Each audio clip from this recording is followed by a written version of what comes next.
harka fuunee akkam jirtanii kabajamtootaa fi jaalatamtoota chaayinaala ayyaantu asallaa jedhu jalatti kan argamtan nagaa waaqayyo bakkuma jiranitti isiniif haa ta'u jecha egaa ka har'aa waan gaafatamee qabadhee kara keessan dhufee jira warroonni chaayinaala ayyaantu asallaatiif haarawaa taatan waggaa jiraata sheeriidhaan isin qaqqabee akkasuma yuutuubarri beeksisee karana kan dhuftanii sabiskiraayibii godhummaatii keenya taasisanii jechuun jaaladha egaa ka chaayinaala kanarratti wantoota barumsa ta'u karaa diraamaatiin wantoota baay'ee barumsa of keessatti qabu dabarsaa jirra.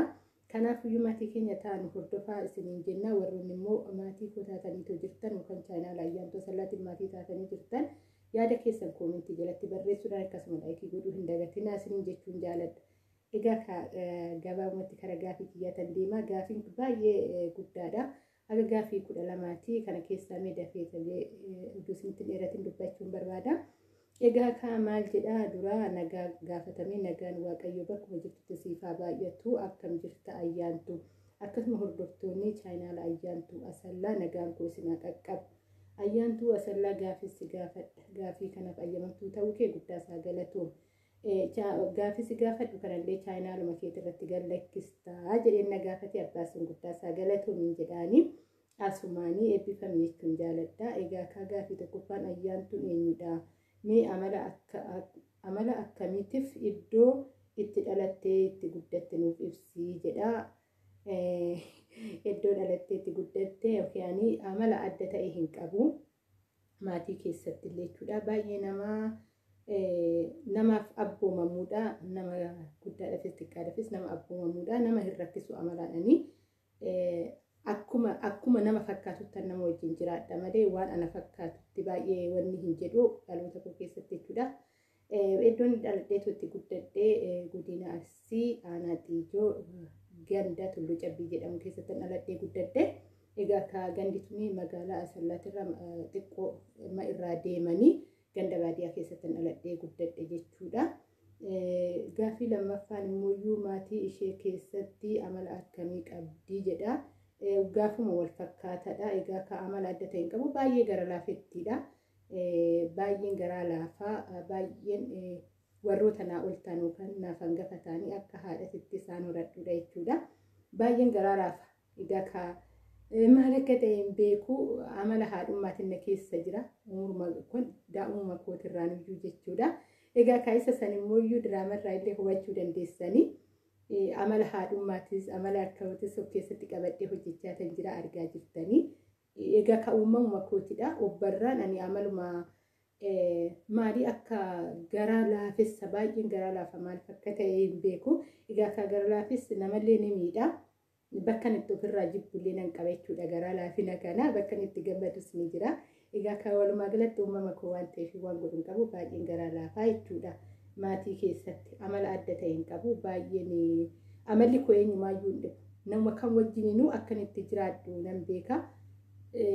Haala yeroo ta'e wal fakkaatee wantoota nama fakkaatu wajjin nan jiraadha eenyuma wajjiniyyuu nama rakkisu jechuudha amalli koo. Walumaa galatti gaafii sadaffaan mana barumsaa kee keessaa hangam barattee jedha. Mana barumsaa tokko haga 9 baradhee jira 10 irratti handhaabee jechuudha. Innis immoo karaa biyya Arabaa sakkuudhaa fi kanan addaan kuute. Egaa ka yeroo baay'ee akkuma baratamu barumsa keenya addaan kunnee deemuu jaalanna shamarranii. Odoo galmaan geenye hedduu namatti tola garuu haalli yerootis murteessaadha kanumaaf ta'uu ni mala. Amma 9 tan baradhee mana barumsaa isatti baradhe baadiyyaa keessatti ganduman dhaladhee itti guddadheetti mana barumsaa 2 keessatti tokko hanga 4 kan gara biraatti immoo tokko hanga 6 kan ta'utti baradhe. Magaalaa keessatti Cilaaluu Timirti Beetitti baradhe jechuudha kutaa 9. Cilaaluu Timirti Beetii egaa kan namoonni baay'een ni beektan jedhee tayyaada. Cilaaluu Timirti Beetitti baradhe jechuudha magaalaa Asallaatti. Gaafii arfaffaanii jireenya kee keessatti osoo hin dhalachuu baadhee jettee beektayi yoo jette sababni isaa maalidha jedha. Maaliifan dhaladhe yeroo jedhu yeroo baay'eedha yeroo tokko lama miti dhugaa dubbachuu fi garuu waaqayyo kootitti gammada amarra dhaabbadhe amma gammachuudha nan dubbadha yeroo san garuu xoofoodha jechuudha baay'ee hadhootti guyyooti kana jechuu danda'e sababni sababa harmee koo dhabeen jechuudha sababni yeroo hundaa guyyaa dhaloota kootii maalifan dhaladhe guyyaa sanan maalifan gadaamessaadha kootii keessatti uumame kanan jedhu sababa naa dhaquu dhabeeni egaa ka isa keessa galuu hin barbaadu walumaa galatti amma waaqayyo kootan galateeffadha nama guyyaa har'aa na godhe egaa ka sababa qaba rabbiin nama tokko yoo haadhallee irraa fudhatu ani mooyyuu dhaloota kanaaf warroota haadhan qabneef maalan ta'a kan jedhu gahee koo bahuudha amma achi malee isa yaadachuu hin barbaadu guyyoonni akka jechuu danda'e waan harmee koo dhabeef qofaa jechuudha keessattuu barattuu ta'ee yeroo baay'ee waa'ee harmee kootiin yaadadha akkasii kanarraa kan ka'e jechuudha guyyoota dhaloota kootii maalifan dhaladhe kanan jechuu danda'e egaa gaafini shanaffanii ayyaantuun erga biyyaa baatee jireenya biyya ormaa kee akkamitti ilaaltaa miidhaa moo faayidaa qabaa jettee faayidaa wayiitu ni qaba jedhee yaadu biyyaa ba'uuni egaa tarii qarshii lakkoofne akka faayidaa itti ilaaluu hin dandeenya garuu miidhaa guddaa qaba biyyaa ba'uuni dhugaa dubbachuuf wanna na gammachiise tokkoon qabu ammarra dhaabbadhe jechuudha biyyaa ba'uun koo osoo hin danda'amu malee duubatti hin deebi'amu malee yeroo san haaluma kan keessattuu osoo baradhee barumsa koo galmaan gaheetu jiraadhe biyya keessatti illee jijjiiramni ni jira kan jedhu irra jira amma jechuudha wanni faayidaa irraa argadhe tokko ni jira yaadu tokkoffaan miidhadha yeroo baay'ee yeroo ofiitillee of jalaa gubuudha biyya arabaa keessatti hin guunne kuni hin guunne bara dhufu bara kanarraa xiqqoon tashaashaloo kan jijjiirama fida jechuun oduma akkana jennu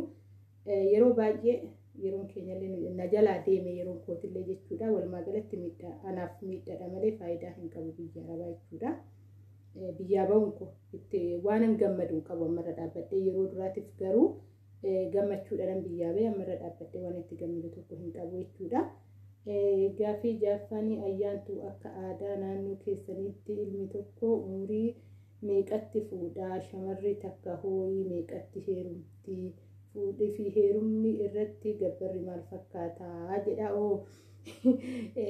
gabbarri walumaa galatti dhiirri akkuma dandeettii mataa isaatiitti fuudha dhiirri tokko of ga'e taanan waggaa 18 ol erga ta'e fuudhuu hin danda'a mana qabaate taanan baadiyyaa keessatti jechuudha mana qabaate taanan waan ittiin qotatu qabaate taanan of danda'ee intala san gabbaree fuudhuuf itti uffisee waan ishii barbaachisu hundaa fuudhuu ga'e taanan egaa kan warri illee ni gargaaru gaafa san abbaa koo fuudhuu barbaada jedhee maatii ofiitti dubbachuu ni danda'a waggaa 18 ol ta'ee waan ittiin bulfatu qabaatee mana jireenyaa uummata baadiyyaa keessatti taananii fuudhuu ni danda'a gabbarri garuu egaa ka xiijoon baay'ee bal'aadha gabbara akkuma naannoo kootti dubbachuu ni danda'a gabbarri karaa lamaan gabbarri ni jira akka gabbara aadaatii fi immoo akkuma walitti dhiyaatanillee ta'uu ni danda'a akka aadaa waggaan jedhu maalinni fakkeenyaaf gabbarri haga 2000 deemee kan jedhamullee ni jira egaa ka garuu akka kootitti akkan ani beekutti gabbarri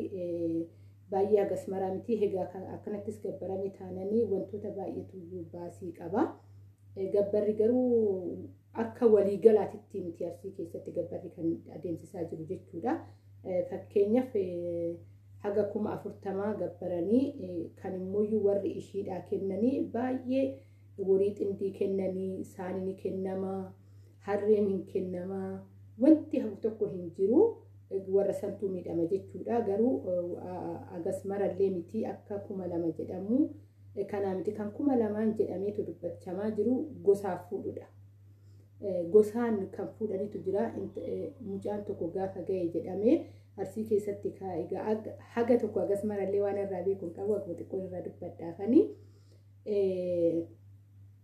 gosaan gaata gosti immoo araddaa qaba egaa yoon baay'eellee beekuu baadhee na of galchan isin jechuun barbaada gabbara 200,000 kana warri mucaa yookaan mucaa miti kan gabbareetoo fuudhu asirratti gosatu gabbaraa jechuudha gosaaf fuudhamte intalli kuni kan diggisullee gosa wariin akkasitti oofamu suni kennaan akkasitti kennamu suni waa meeshaa akkasitti ba'u sun muluuni gosaan bitama malee namni tokko dhuunfaatti 200,000 gabbareetoo fuudhuu miti gaafa 200,000 ta'u intala san gosaaf fuudhanii jechuudha akkam beekutti jechuudha baay'eellee keessa gadi bu'eetoo hin beeku na of galchaa'e egaa garuu walumaa galatti gabbarri xiqqaan hookan mucaan tokko fuudhuudhaaf gahe taanan osoo gosaan hin gaatini haga 40,000ti kana fakkaataa jechuudha garuu sanii ol baasii warri baasu 40,000 fudhatan taanan qotiyyoon oduun xamadamin saani jabbiin osoo jala hin godhamin harreen osoo fe'amin heeruma naqxuu jechuudha. Walumaa galatti baay'ee miidhama warri maatii. Egaa ka shamarri takka kaadhimamte taananii hodhaa hodhiti. Hodhaa hodhiti akkana ni beekutti jechuudha. Galteetuma namatti ol deebiteetuma hodhaa hodhiti waan ittiin heerumtu jechuudha. Meeshaa ittiin heerumtu hodhaa jechuun isa migiraan hodhasan isa qopheeffatti. Akkasuma immoo shamarran irraa harka qabdii bakka baay'ee hodhaa sanis ta'uu yookaan meeshaalee ta'u bittee shamarran danuu uummatti hiriyoota danuu jechuudha. Harki ishii sunillee namni deebi'uuf dhaqanii ni gaafatu.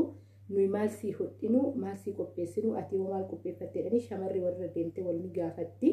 Yookaan bakka adda addaa itti gaafa wal arganii gabaatti illee haa ta'u ati waan akkanaa naa hodhi ani waan akkanaa hodhaa tan jiraatti. Egaa dabiliidha yeroo baay'ee shamarri gaafa heerumtu meeshaan tokko ta'uu hin qabu 3-4 ta'a wanti tokkichi jechuudha wanni wal fakkaatu waan akkasii qopheeffattee erga heerumteen booda wanni irraa eegamu intala ofiitiif egaa ka kennaa wayii kennuufii qabanii mucaa kun keenya jedhanii intala keenya qofa intala bichaa miti mucaan kun illee keenya gaafa jedhanii waan ta'e wayii ni kennuufi yookaan raada jedhama jabbii hin dhalle raada jedhamti jabbii hin dhalle ni kennuufi yeroo baay'ee warri intala san baay'ee yookaan dhiirota keessatti dhalatte waggaa ta'e raada kennuufi jechuudha.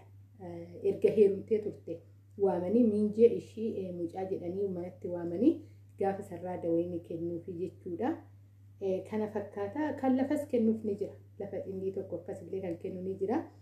Egaa gaafini torbaffaan immoo shamarri takka heerumadhu dura maal gooti isuma wal fakkaata. Egaa waan akkanaa raawwatti. 8ffaan inni fuudhuuf ta'uu guyyaa cidhaa isaa san osoo gara mana mucattii hin dhaqini maal godha jette. Dhiirri akkas piroosesii baay'ee ni qabadeeti illee yaadu garuu obboleewwan koo fuudhanii jiru. Agas mara yaadadhu ani xiqqoo waan ta'eef hoggaasaa fuudhanii. Piroosesii agas mara warri dhiiraa ni qabadee yaadu garuu osoo mana intalaa hin dhaqin dura maal godhu laga bu'anii goraa muru. Yoon dogoggoruu baadhee eenyu wajjin akka deemanii muran hin beeku.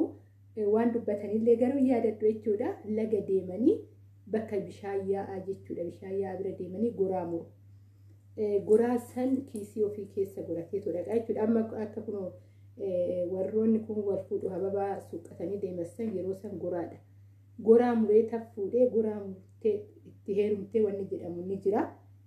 Akka aadaa naannoo kootti jechuudha. Goraa sanii fuudhanii jechuudha. Hiikaa isaa garuu goraa san keessa gabbu'ee waan isaan beeku jechoota akkana kan fayyadama.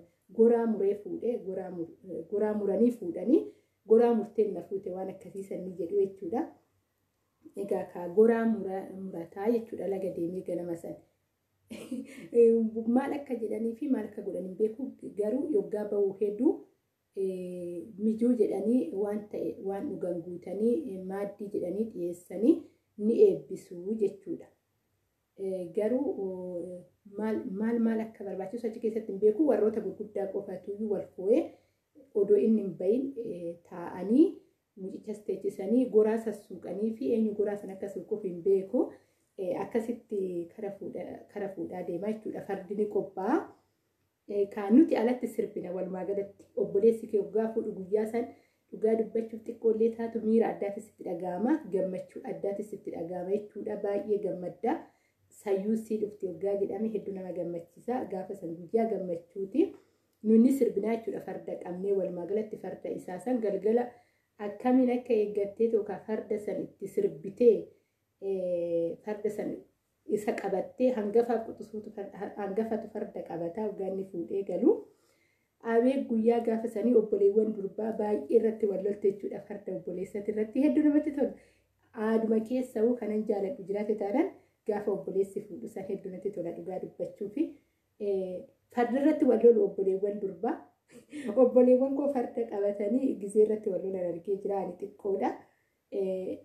Intalli abbaa kooti anaan mala jettee farda qabattee irratti sirbitee farda sankaa maalidhaayyuu kan itti sirba Shaashin maal jedhama san dagaddeeyyuu isa itti sirba qabatanii itti sirba isa sammaqaadhaa farda saffaarsaa farda san immoo waan ta'e biqila qopheessanii biqila san hinii kan luugama keessaa hinii kan farda garuu biqila qopheeffattee minaamin obboleettiin immoo kan abbaa keenyarraa dhalatte immoo ana ta'uu qaba jettee farda kana wal harkatti qabatanii haga mucaan ba'utti jechuudha inni immoo dafee manaa hin ba'u haga isaan obsa fixatanitti hedduu namatti tola dhugaa dubbachuu fi garuu hundi isaaniitu ga'ee mataa isaanii argatanii garuu hangafni sun waan guddaa argatti jechuudha farda san luugamarraa hiiku kennaa guddaa kennaaf jechuudha obboleessi sun tariitii qarshiidha kan kennu garuu kan quxusuudhaa kennuu fi kan hangafaa kennu garaagarummaa qaba hangafaaf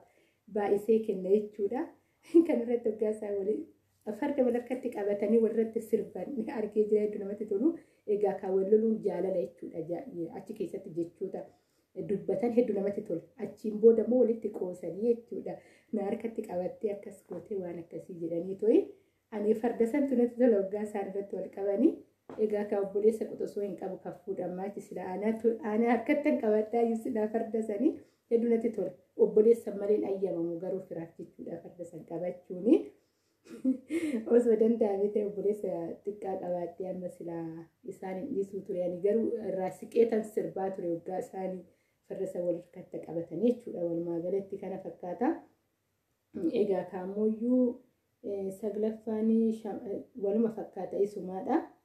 Kurnaffaa kittaana hooyii isin biratti hafee ni jira. Kittaana nama hafee jiran jiru dhugaa. Shamaran kittaananii osoo nan kittaanayyuu jettee ni qabamtaa jechuudha. Gandi dhufee si qaba. Hin hidhamtaa dabbii jira. Kanaafiyyuu kittaana fi wadaajin nu bira hin jiru. Kuni lamaan nu bira hin jiru. Duraan nu xiqqoo taanetti beekna jechuudha isa wadaajii sanii garuu erga xiqqoo nuti wal barree gandi akka hidhataadha guyyaa gaafa sanii shamara takka namni tokko yookaan ishii akka sirbine dhoorke taanan akka qabamu jedhanii to gandarratti dubbatanii ergasii dhiironni hin ba'u shamarra kumaaf sirbitee galtee jechuudha. Kittaana fi kan shamara guyyaa qaammee reebasuun hin jiru jechuudha walumaa galatti kana fakkaataa anuuyyuu gaafichi na kufalchiisee too jira. Aadaa kaa dubbachuuf dhugaa aadaa waa baay'ee keessatti qaba garuu gubbuma gubbaarra